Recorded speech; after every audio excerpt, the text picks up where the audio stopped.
Tak zdravím priateľa, je tu ďalší deň a ďalší nápad s receptom, kde využijeme našu medovinu, pel, a k tomu jablkový džús, škoricu, kocky ľadu s mätou a klasickú vodu. Hneď vám predvediem, ako to namiešať. Začneme znovu medovinou, dáme si 2 štampoliky medoviny do klasického pohára, najlepšie tredecový. Medovina, jablkový džús,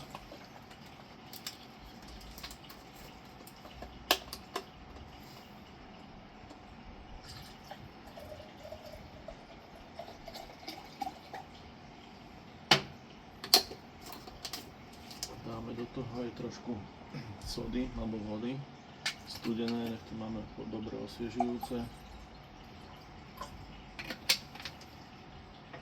trošku mäty, kocky ľadu. Na záver to posypeme škoricou a pelom.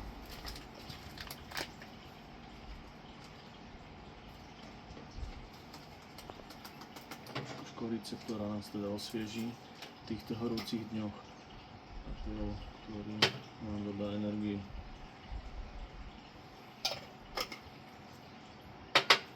Takýto drink si môžete vychutnať s priateľom. Na zdravie.